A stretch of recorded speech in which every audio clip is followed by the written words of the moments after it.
everyone, welcome to the show. I'm Rebecca McLaughlin-Eastham, and this week we're coming to you from the UAE's Ras Al Khor Wildlife Sanctuary. Our show will focus on the Emirates' efforts to conserve and protect its precious flora and fauna. We'll explore some of the UAE's nature reserves, from the mangroves of Abu Dhabi to the wetlands of Dubai and the mountains of Fujairah. But before all of that, in 1900 it was estimated that there were around 1 million chimpanzees living in the wild. Today that figure is thought to be as little as 200,000. Dame Jane Goodall, the world-renowned conservationist, has made it her life's work to turn that number around. And she told a UAE audience all about it. At 84 years old, primatologist Dr. Jane Goodall is still travelling almost 300 days a year. Her recent stop in the UAE was to promote her educational animal welfare institute called Roots and Shoots, which is present in more than 100 countries, including the UAE. And it's seen nearly 5,000 environmental projects led by young people. Through Goodall's institute, 5,000 chimpanzees and gorillas are also now living in protected habitats. Goodall is a prodigious author with more than 25 books to her name, which chronicle her pioneering behavioural studies of chimps in the wild. It's a journey she embarked upon 55 years ago, aged just 26, in what is today Tanzania's Gombe National Park. Stopping short of finding the missing link between humans and apes, Goodall's most famous scientific breakthrough came when she observed chimps using blades of grass and fashioning twigs into tools to fish for termites. Until then, it was believed that only humans made and used tools. The finding prompted famed paleontologist Dr. Louis Leakey to write that now we must redefine tool, redefine man, or accept chimpanzees as humans. Goodall also famously overturned thinking that chimpanzees were vegetarians and put forward evidence of the human-like social relationships they form. The UN Messenger of Peace spoke to Inspire about her lifelong walk on the wild side. Jane, a very warm welcome to Inspire Middle East. Thank you. Drawing on your educational programme, Roots and Shoots, it's prevalent in more than 100 countries worldwide. What is the legacy that you hope to leave behind? There's so many young people that I was meeting around the world seemed not to have much hope in the future. And they were angry, they were depressed, or mostly just apathetic. We haven't inherited this planet from our parents. We've borrowed it from our children. We've been stealing, and we're still stealing their future. But I don't believe it's too late.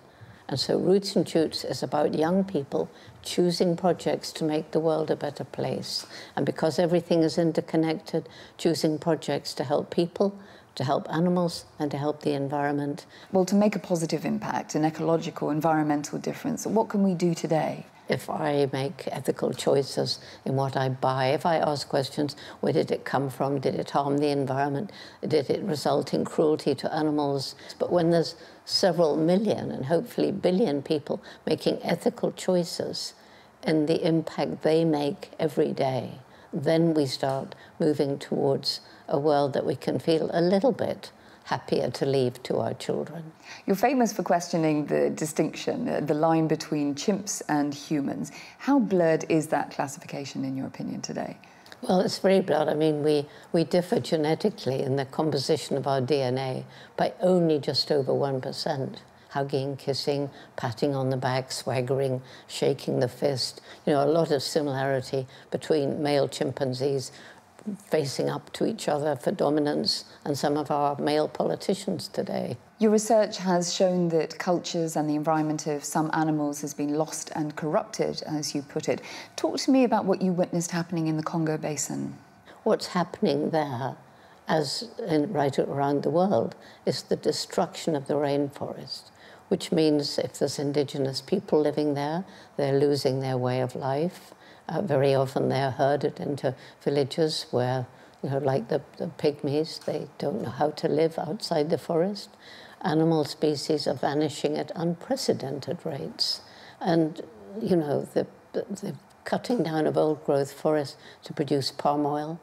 It's not just the orangutans losing their homes. It's the future generations, our great-grandchildren.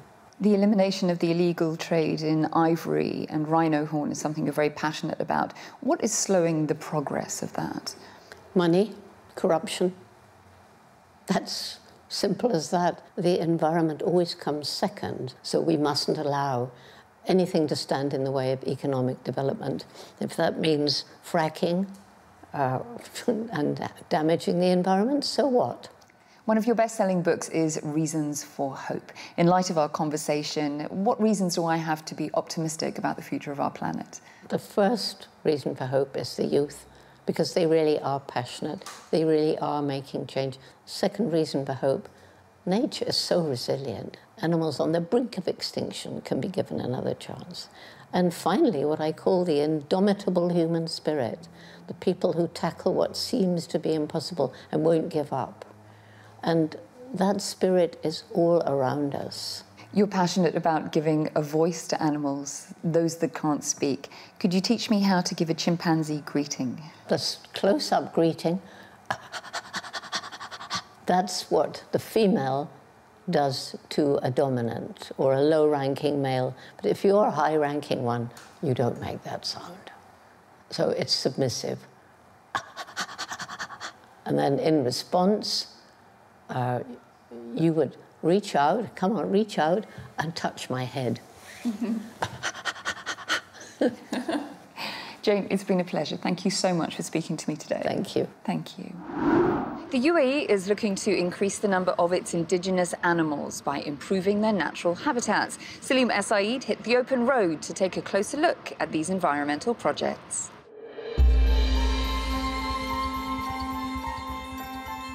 In a country that's about 80% desert, you might be surprised to find a green valley of this size in the UAE.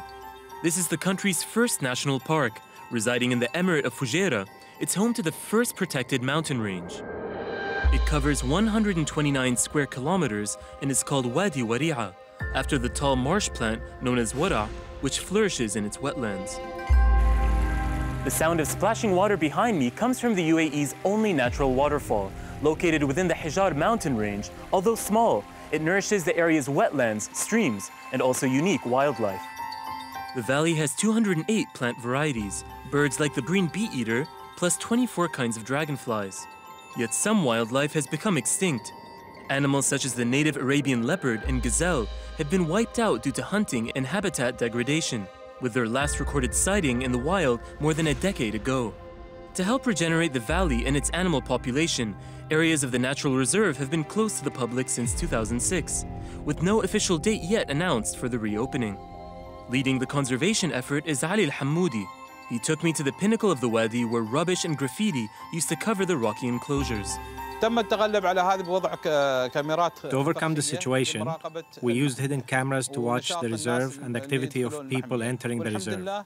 And thank God, we stopped most of the challenges from hunting and cutting weeds. And 98% of the writing on rocks and mountains was removed. Just last year, the site became internationally recognized by UNESCO as a biosphere reserve, one of 33 among Arab states, with areas designated for research and conservation practices.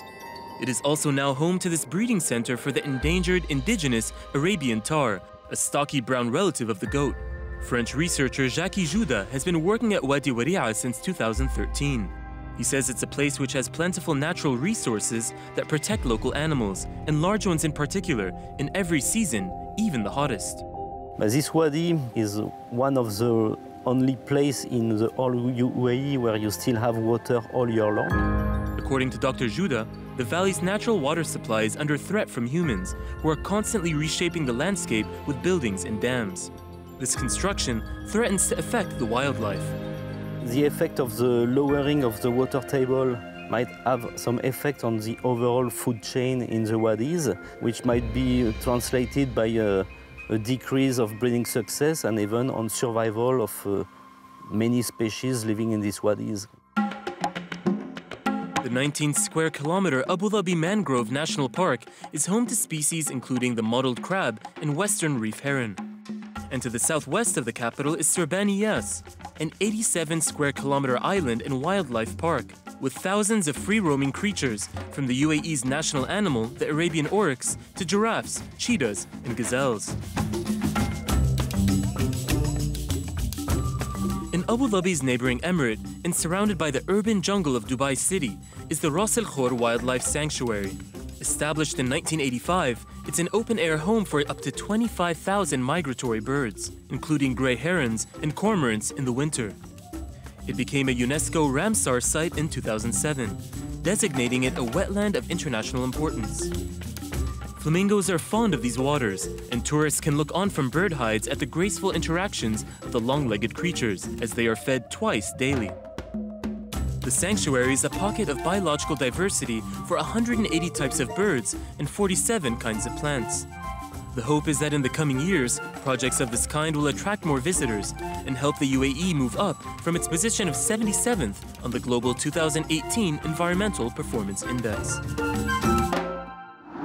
Well, that wraps up our show for this week. Before I say goodbye, here are some conservationists that caught the attention of the team on social media. Mohammed from Oman took the plunge for this footage, saying that protecting every species, even cuttlefish, is vital to protecting our ecosystem. Dania put her feet up after hiking Jebel Musa in Lebanon, a nature reserve home to mammals like squirrels and hyenas. And the final word goes to the champion of wild chimps, Jane Goodall, who has this advice for budding ecologists everywhere.